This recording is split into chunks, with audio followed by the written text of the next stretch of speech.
Hello student, welcome to Fortune International online classes.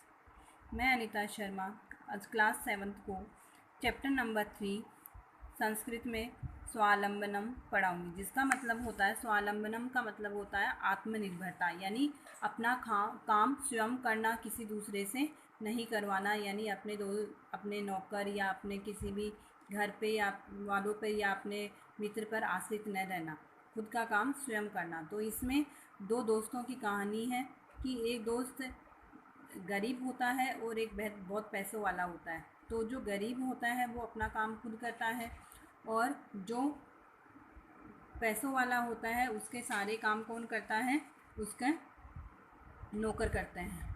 तो कैसे वो अपने दोस्त जो पैसा वाला होता है उसको कैसे अपना काम करने के लिए मजबूर कर देता है या उसको कैसे किस प्रकार समझाता है, वो इसमें बताया गया है। कृष्ण मूर्ति है श्री कंठ है च मित्रे आस्ताम। कृष्ण मूर्ति श्री कंठ है और श्री कंठ च यानी और मित्रे मित्र आस्ताम यानी थे। कृष्ण मूर्ति और श्री कंठ मित्र थे। श्री कंठ से पिता समृद्ध है आसीत। श्री कंठ से श्री कंठ के पिता समृद्ध आसीत यानी थे, यानी धनवान थे। अतः तस्य भवने, अतः इसलिए तस्य यानी उसके भवने भवन में सर्व विधानी सभी प्रकार के सुख साधनानि आसन, सभी प्रकार के सुख साधन थे। तस्मीन उस विशाले विशाल भवने भवन में चत्वारिंशत यानी 40 स्तंभा खंबे आसन यानी थे। उस भवन में 40 खंबे थे। तस्य 18 प्रकोष्ठेषु 50 गवाक्षाः चतुश्चत्वारिंशत् द्वाराणि। तस्य उसमें 18 है 18 कमरों में 50 खिड़कियाँ। प्रकोष्ठेषु यानी होते कमरों में, 50 यानी 50 गवाक्षा यानी खिड़कियाँ, चतुश्चत्वारिंशत् और उनमें 44 दरवाजे थे। यानी उसके घर में कितने कमरे थे? 18 यानी 18 कमरे थे। उन 18 कमरों में 50 यानी 50 गवाक्षा यानी खिड़कियाँ थी। चतुश्चत्वारिंशत् और उनमें 40 चतु है यानी 4 और चत्वारिंश यानी 40 यानी 44 दरवाजे थे। षट्त्रिंशत् और षट्त्रिंशत् का मतलब होता है 36 विद्युत व्यंजनानि, विद्युत यानी बिजली से चलने वाले व्यंजनानि यानी पंखे, च आसन और थे। तत्र 10 सेवकाः निरंतरं कार्यं कुर्वन्ति स्म।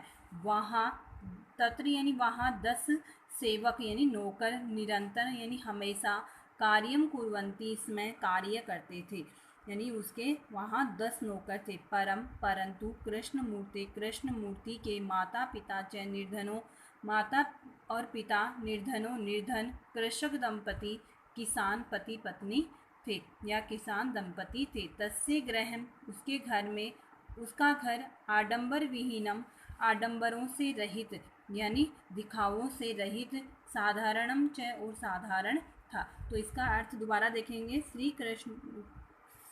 कृष्ण मूर्ति है श्रीकंठ है च मित्रे आस्ताम। कृष्ण मूर्ति और श्रीकंठ मित्र थे। श्रीकंठ से पिता समृद्ध है आसित, श्रीकंठ के पिता धनवान थे। अतः तस्य भवने इसलिए उनके भवन में सभी प्रकार की सुख सुविधाएं थी। तस्मीन विशाले भवने उसी विशाल भवन में 40 खंबे थे। तस्य 18 प्रकोष्ठेषु उसमें 18 कमरे, 50 खिड़कियाँ और 44 दरवाजे थे। षट्त्रिंशत् विद्युत व्यंजनानि और 36 बिजली से चलने वाले पंखे थे। तत्र 10 सेवकाः निरंतरं कार्यं कुर्वन्ति स्म। वहाँ 10 नौकर हमेशा काम करते थे। परम कृष्ण मूर्तेः माता पिता च निर्धनो कृषक दंपति, परंतु कृष्णमूर्ति के माता पिता निर्धन कृषक दंपति थे। तस्य गृहम् आडंबर विहीनम साधारणम च आसीत्। उसका घर आडंबरों से रहित और साधारण था।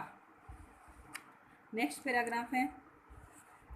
एकदा श्रीकण्ठः तेन सह प्रातः 9 तस्य गृहम् आगत। एक बार श्रीकंठ उसके साथ सुबह 9 बजे उसके घर आता है। तस्य कृष्णमूर्ति है तत्र कृष्णमूर्ति है तस्य माता पिता च स्वशक्तया श्रीकंठस्य आतिथ्यम अकुर्वन्। वहाँ तत्र यानी वहाँ कृष्णमूर्ति और उसके माता पिता स्वशक्तया अपनी शक्ति के अनुसार श्रीकंठ का आतिथ्य यानी अतिथि सत्कार अकुर्वन् यानी करते हैं। एतत् दृष्ट्वा श्रीकंठः अकथयत्। यह देखकर श्रीकंठ कहता है, मित्र, हे मित्र, अहम भवतां सत्कारेण संतुष्टो अस्मि। हे मित्र, अहम यानी मैं, भवताम तुम्हारे, सत्कारेण सत्कार से, संतुष्टो अस्मि संतुष्ट हुआ। केवलम इति एव मम दुखम, केवल इतना ही दुख है मुझे।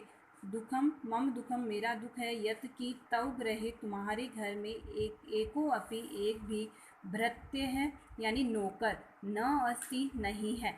मम सत्काराय मेरे सत्कार में भवताम तुम्हें बहु कष्टम जातम बहुत कष्ट हुआ। मम गृहे तु बहुवः कर्मकराः सन्ति मेरे घर में तो बहुत सारे नौकर हैं। दोबारा अर्थ देखना।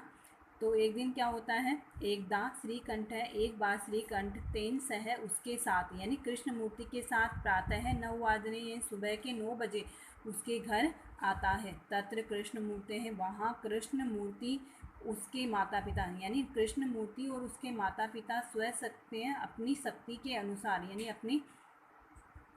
अपने हैसियत के अनुसार श्रीकंठ से आतिथ्यम श्रीकंठ का अतिथि सत्कार अकुर्वन् करते हैं। एतत् दृष्ट्वा यह देखकर श्रीकंठ अकथयत् श्रीकंठ कहता है, मित्र, हे मित्र, अहम भवतां सत्कारेण संतुष्टो अस्मि मैं तुम्हारे सत्कार से संतुष्ट हूँ। केवलम इदम एव मम दुखम केवल मुझे इतना ही दुख है। यत् कि तव गृहे को अपि भृत्य न आसीत् कि तुम्हारे घर पर एक भी नौकर नहीं है। तो वो क्या कहता है, केवल मुझे बस इतनी ही बात का दुख है कि तुम्हारे घर में एक भी नौकर नहीं है। मम सत्काराय भवताम बहु कष्ट है जाता है, मेरा सत्कार करने के लिए तुम्हें बहुत कष्ट हुआ। मम गृहे तु बहुवः कर्मकराः सन्ति कि मेरे घर में तो बहुत सारे नौकर हैं। तो वो क्या कहता है कि मेरे घर में बहुत सारे नौकर हैं, मैं तुम्हारे आतिथ्य से संतुष्ट हूँ, लेकिन मुझे केवल बस इतना ही दुख है कि तुम्हारे घर में एक भी नौकर नहीं है और मेरे घर में बहुत सारे नौकर हैं। तो आगे उसका मित्र कृष्णमूर्ति क्या बोलता है वो हम अगली नेक्स्ट क्लास में देखेंगे। तो आपको इसका जो होमवर्क भेजा जाएगा वो आपको अपनी नोटबुक में करना है। धन्यवाद।